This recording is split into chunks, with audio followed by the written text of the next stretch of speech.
beginning with verse 10 is the first one I want to read. Children of Israel getting ready to go into the promised land. You kind of know this story. And they're given this warning. Deuteronomy chapter 6, beginning with verse 10. When the Lord your God brings you into the land he swore to your fathers, to Abraham, Isaac, and Jacob to give you, the land with large flourishing cities you did not build, houses filled with all kinds of good things you did not provide, wells you did not dig, and vineyards and olive groves you did not plant, then when you eat and are satisfied, be careful that you do not forget the Lord who brought you out of Egypt, out of the land of slavery. Okay, he's warning them that when they get to the promised land, the biggest spiritual threat to them is that they will become forgetful. Because when they are out in the desert, they cannot forget God. Because if God sleeps in one morning, they don't eat. They get manna every day to eat. And if God doesn't do his thing out in the desert, they don't have anything to drink. But when they get to the promised land, if they're hungry, they'll go out to the vineyard, pick some grapes. If they're thirsty, they'll go out to the well and draw some water. And so he says the threat is that once you're in the promised land, you may forget your dependence on God. Well, I'd say most of us don't live in the desert. We live in the promised land. And I can very well get through my whole day without God. When you're hungry, you go to your refrigerator. I'm a single guy. I don't go to my refrigerator. I go to a restaurant. There's nothing in my refrigerator except water. When I'm thirsty, I go to the faucet. And when I'm sick, I go to the doctor. When my aircon's broken down, I call the repairman, and I don't need God for any of that. And it's easy for me to go through a whole day and not even really think about God. And it seems to me that for most of us, the biggest problem in our spiritual lives is not that we're bad, we're forgetful. There are times when we're very aware of God, and there are other times when we hardly give him a thought. Now, right now is one of those times when you are probably fairly mindful of God, because I keep using his name and reminded you of him and waking you up and getting you to think about it. But deep spirituality comes when we remember God in all times and in all places. Okay, let me show you another passage. I think it's even more interesting. Look at 1 Kings chapter 19. 1 Kings 19 has everything in it I love in an Old Testament passage. Primarily, it is so obscure that you may disagree with my interpretation, but you certainly can't say I'm wrong. Because nobody knows what's going on in this one. And it's my favorite text in the whole Old Testament. For those of you who are a little fuzzy on your Old Testament, in 1 Kings 18, Elijah has his greatest triumph. Remember the Mount Carmel contest? Prophets of Baal, Elijah prayed for fire from heaven. Elijah gets fire, the prophets of Baal don't.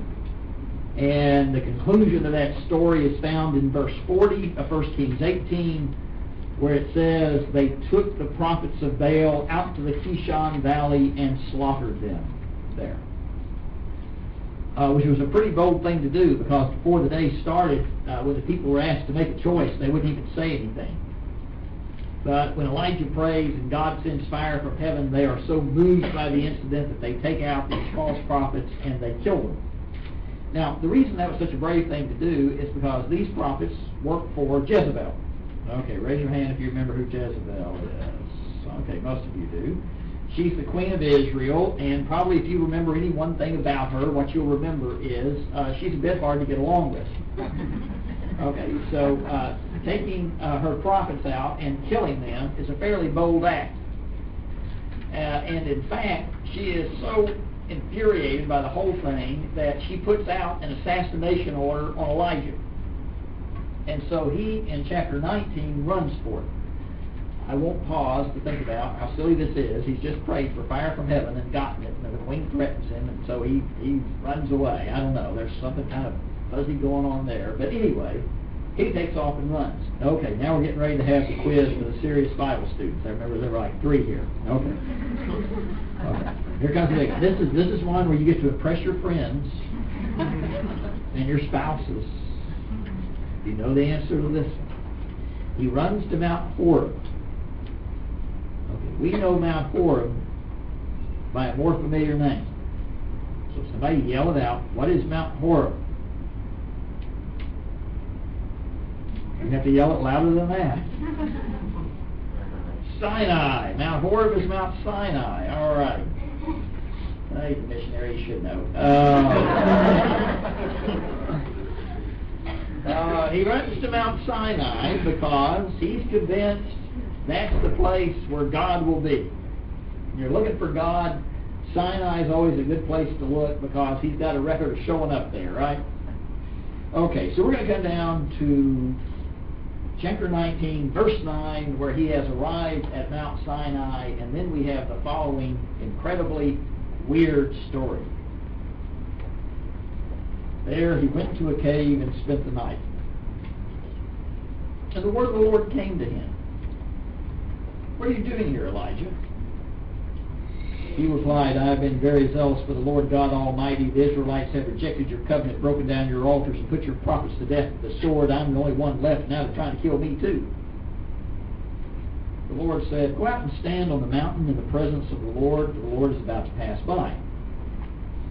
Then a great and powerful wind tore the mountain apart and shattered the rocks before the Lord, but the Lord was not the wind. After the wind, there was an earthquake, but the Lord was not the earthquake. After the earthquake came fire, but the Lord was not the fire. And after the fire came a gentle whisper. Elijah heard it. He pulled his cloak over his face and went out and stood at the mouth of the cave.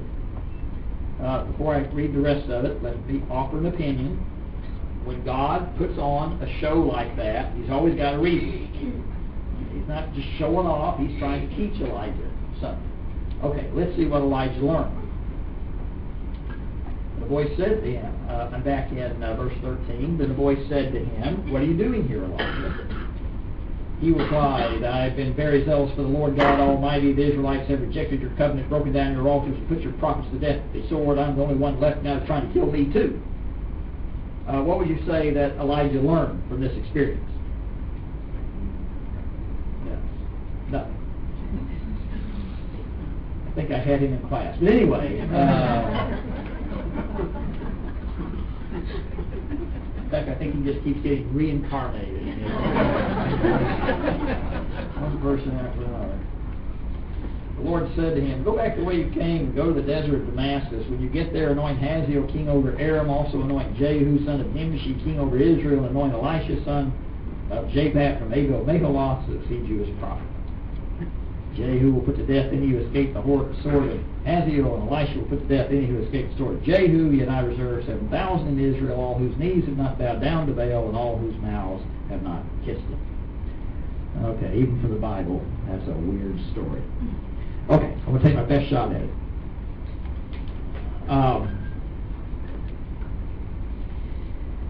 One of the things that makes this story difficult to interpret is because you cannot hear the inflection of the voices. And how you inflect God's first question makes a lot of difference. What are you doing here, Elijah? Okay, I didn't really inflect it at all. It's the question, what are you doing here, Elijah? It's the question, what are you doing here, Elijah? Or what are you doing here, Elijah? Or, the way that I think it's correctly inflected, what are you doing here, Elijah? I think he's asking Elijah about his location. What are you doing here on Sinai? I didn't call you here. What are you doing here? And Elijah goes through his sorry spiel. And then God starts to put on a show. We're shown all of these mighty acts, but each time we're told that God was not in it. And then the quiet voice calls him out of the cave. We sometimes say God was in the quiet voice, but that's not what the text says. The voice calls him out of the cave. He asks him again, what are you doing here, Elijah? He goes through his sorry spiel again. And God says, would you get out of here? Would you go do what I told you to do? Okay, here's my best shot. I think Elijah is extremely disappointed at the outcome of the Mount Carmel event. I think what he expected to happen after he won the contest is the children of Israel would rise up, they would tear down the high places to all the idols in Israel, they would depose Jezebel from being queen, they would restore the worship of the true God as the only worship in Israel, and they would recognize that he was his prophet. And none of that happened. Jezebel's still sitting on the throne, the children of Israel didn't rise up, she's put an assassination order out on him, he's on the run, and he's feeling sorry for himself. And so God shows him all these magnificent things, but he's not in each one, and I think the point is this. He's trying to tell Elijah, I'm not just present on Sinai and Carmel. I'm not just present in the spectacular events. If you will go out and do the task that I've given you to do, I'm going to be present there too. That's what he's trying to tell. Or if I were going to put it in technical terms, and I'm going to now, that's what I do. Get paid a lot of money for technical terms. He is deconstructing the notion of sacred time and sacred place. What is a sacred place? Any place where God is present. Where is God present? Everywhere. He doesn't have to come to Sinai to find God. What's a sacred time? Any time when God is present. When is God present? All the time. And so if Elijah will go out and do these tasks he's given him to do, anoint, appoint, go out and do the work, he's trying to tell him, I'll be as much with you in that as I will be in times like Mount Carmel and Mount Sinai.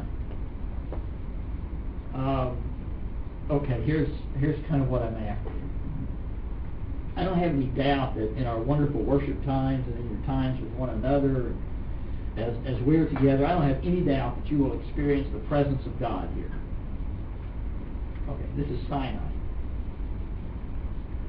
But of course, the real task is, are we going to be any different out there in our schools and our jobs and our lives when it's all done? Because it's much more difficult to experience God's presence there than it is here.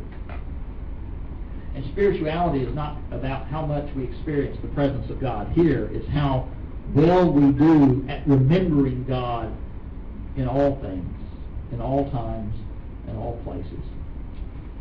When we think about spirituality and who spiritual people are, the most spiritual people are the ones who most consistently remember God.